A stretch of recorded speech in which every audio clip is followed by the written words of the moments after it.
It's time for 90 Miles from Needles, the Desert Protection Podcast, with your hosts, Chris Clark and Alicia Pike.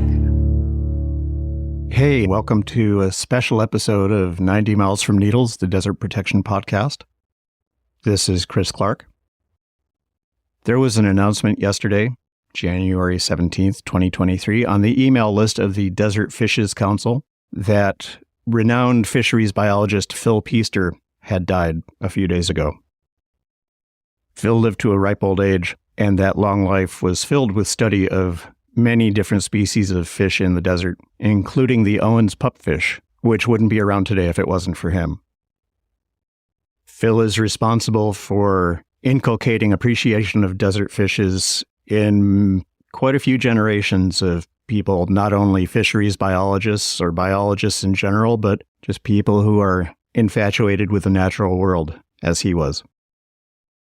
We featured a brief segment of an interview with Phil Pister in our episode last year, put out on April 1 of 2022, in which we interviewed Susan Sorrells of Shoshone, California, and Mason Vale of Las Vegas, Nevada, about the Shoshone pupfish and its history. And in that episode, we shared Phil talking about one of my favorite moments in the entire history of conservation of the deserts, in which he, faced with an emergency situation, responded in rather heroic fashion with a couple of buckets. I thought it was appropriate to excerpt that section of that episode and bring it to you again. So here from our episode 7 of season 1, entitled "This Desert Fish Was Declared Extinct, Now It Thrives," a sort of parenthetical at the time excerpt from a Bancroft Library at UC Berkeley interview with fisheries biologist Phil Pister, who passed this month in January 2023.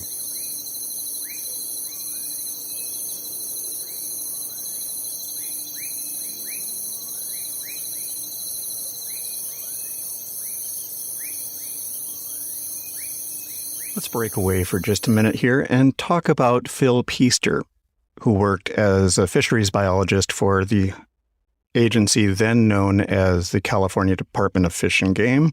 It is now the California Department of Fish and Wildlife. Pister is still around, still active in the Desert Fishes Council, which he founded. Back half a century ago, 1969, when Pister was 40, he was working with some colleagues on the last remaining population of a related pupfish, Cyprinodon radiosus, the Owens pupfish, which is endemic to the Owens River and its associated wetlands, found only there and nowhere else. He and his colleagues had placed the pupfish in a holding pond where they would be safe from predation by introduced bass. And then this one particular day in August 1969 was especially hot, and there was a lot of vegetation ringing the pond. It had been a wet winter, and the vegetation had grown abundantly, with lots of roots sucking lots of water out of the ground, and they realized that that pond that they'd put the Owens pupfish in was likely to dry out. So they raced to the pond, and indeed the pond was very low.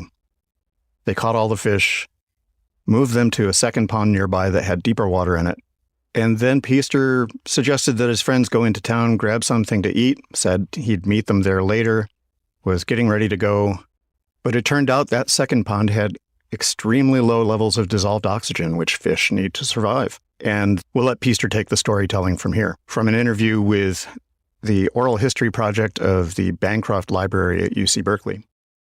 Well, just by some lucky circumstance, I thought, we put a lot of effort into this. Better check and make sure the fish are okay. So I went over and checked the cages where he had these fish in, and they were starting to die. This last group of the entire remaining species. So I got my buckets from the truck, came back, and got the live fish, and they were stressed. You can tell when a fish is not in good shape, it turns over on its back. And so the truck was probably about a quarter mile anyway, and the bucket's in the dark and no lights or anything. This was a traumatic thing, really, because I was keenly aware of the fact that these fish were nearly gone. I knew this was the only place that they existed anywhere. And I had the only fish in these buckets. And if something had gone wrong, if I tripped, And these fish, the species will be extinct now. It's just that ragged edge of extinction.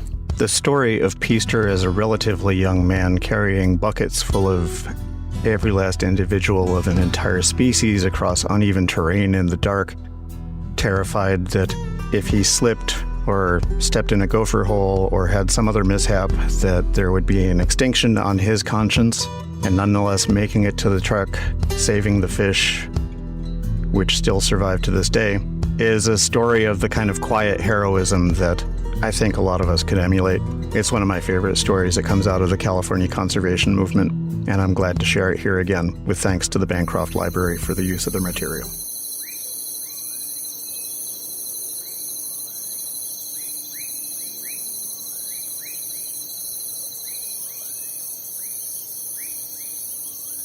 So here we are in January 2023, and we have lost Phil.